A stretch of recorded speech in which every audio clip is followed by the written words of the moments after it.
Hello, this is Christian Madarasz, and I'm just going through Chapter 5 of the College Accounting course.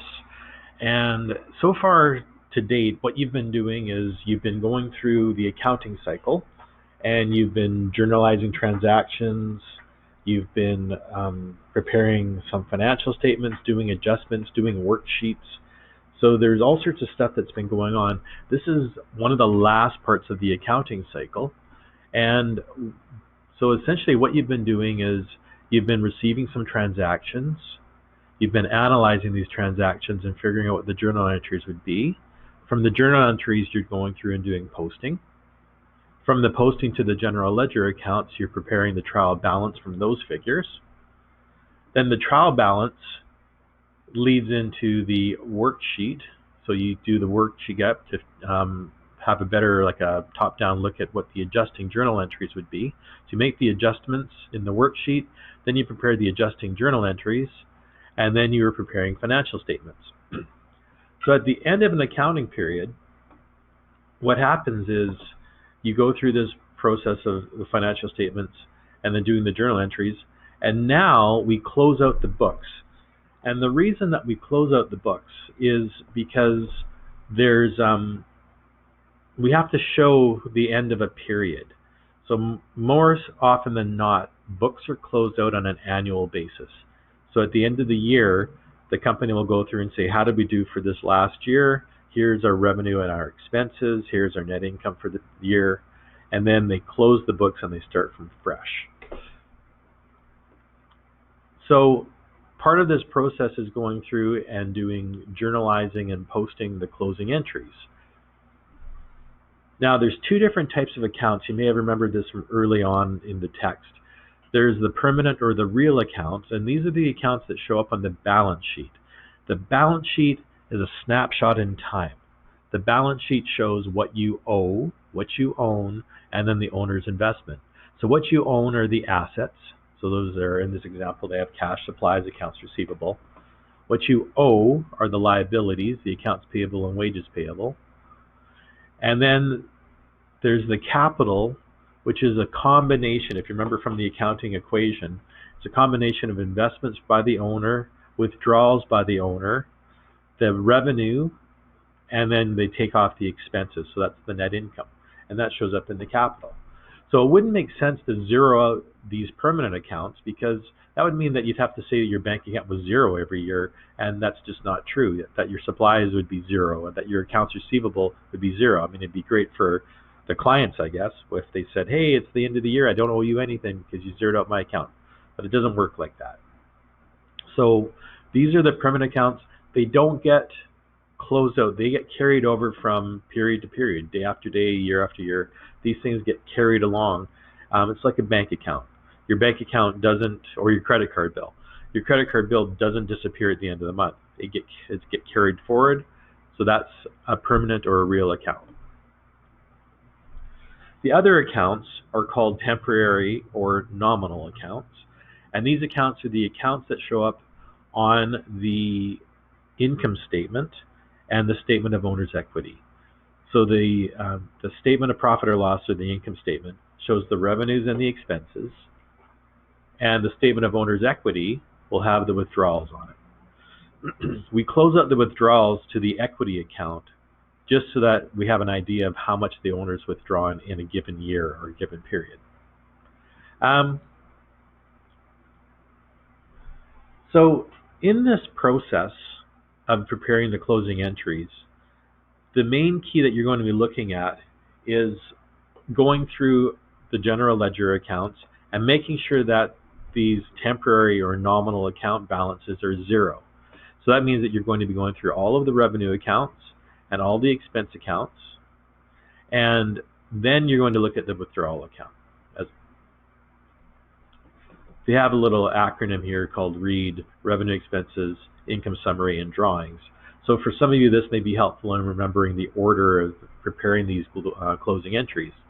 So first thing we do is we close out the revenue accounts, and we close that account to this new account that you're going to be setting up called income summary. The next step would be closing out the expenses to the income summary.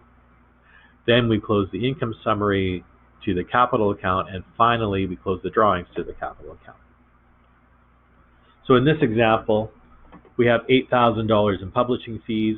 As we're going through the closing entries, we would do a debit to make this balance zero, and the credit side of the entry is the income summary. So we're closing the revenues to income summary. Next step is going through the expenses. So closing off the expenses to the income summary. So I go and I say, here's my total for expenses, $1,650. So I'm closing that off for office salaries expense.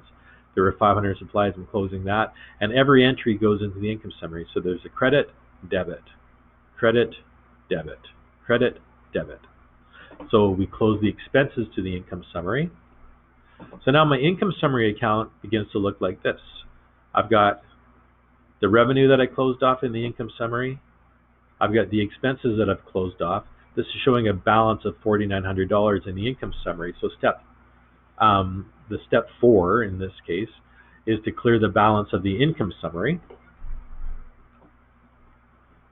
Actually, this should be step 3. I don't know why I said it's step 4. So we're closing off the income summary balance, this $4,900, to the equity. So it's increasing the equity, which means that this is going to be a net income figure. And then the last step is to clear off the withdrawals account and transfer that balance to the capital.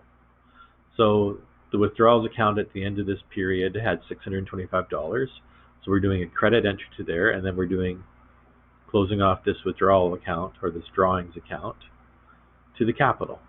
And then this would show an accurate balance for their capital. So a good example is in the textbook on page 225 in the 14th edition, the 14th Canadian edition.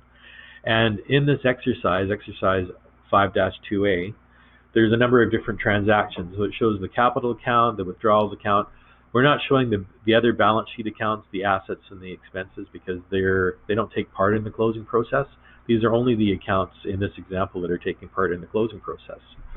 So if you remember, the first thing from our example, if we're looking at read, is we have to close the revenue account. We have this new income summary account set up with nothing in there. So analyzing these accounts, I can see there's some capital and withdrawal accounts.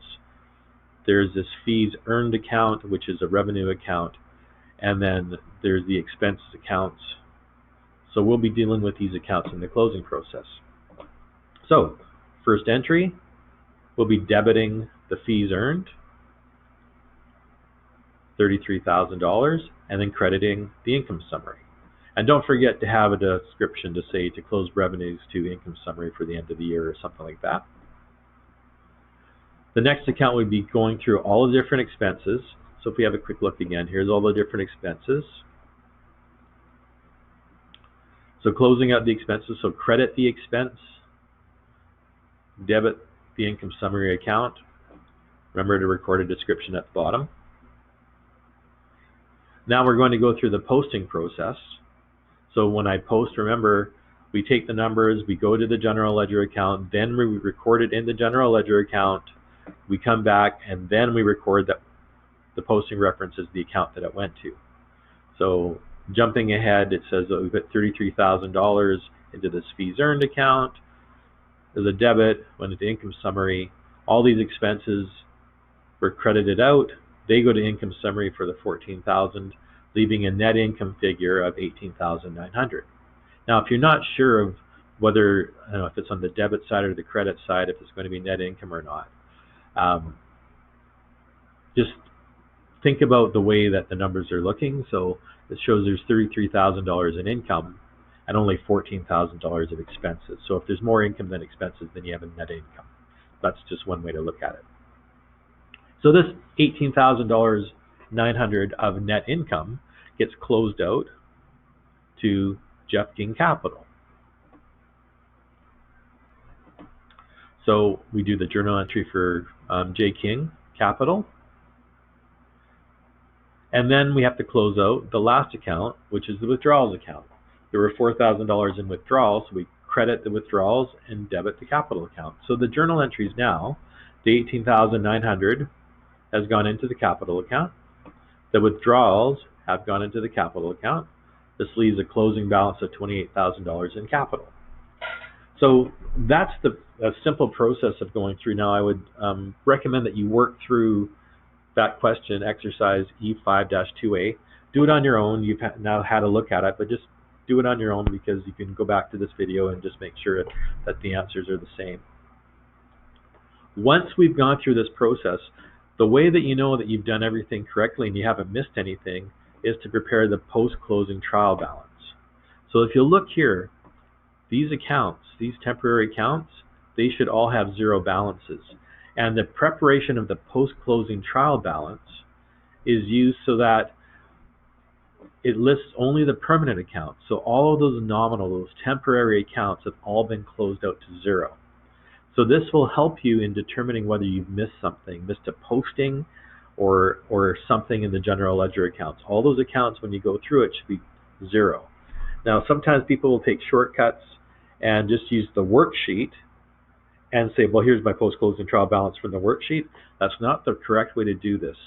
The correct way is to actually go through your general ledger accounts, all those different ledger cards that you have in the workbooks, and record the balances from there.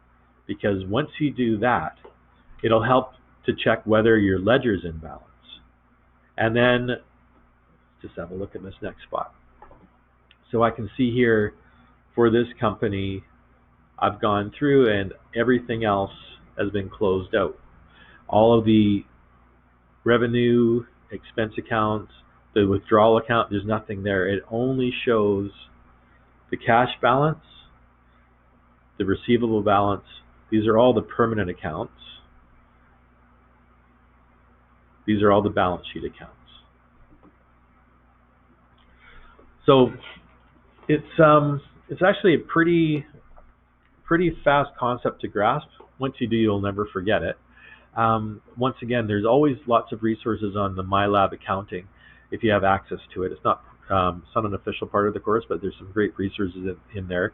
If you're not sure exactly how to navigate through that, I'll be preparing another video just to show how to navigate through the MyLab accounting software, just to get some access to the flashcards. There's also, we don't have practice quizzes anymore in this course, but by accessing that My Accounting Lab, it will pull up random questions, and you can go through and do, I think for every chapter, there's 2 practice quizzes that you can work through if you want to do just fine-tune your knowledge in certain chapters. So that's all I've got for now. If you have any questions or comments, just leave them in the discussion group. When using the discussion group, please participate. So by that I mean, if you have a question, put it in the discussion group, because one of the best ways to learn a concept is to actually help other people learn the same concept.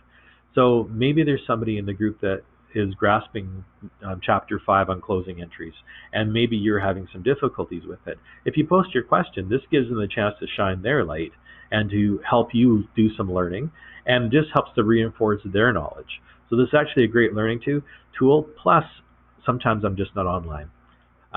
Over the weekends, especially when a lot of you will be working on your assignments, I may not be available, and you may be able to get your answers, get answers to your questions faster by posting them on the discussion group and getting help from your peers.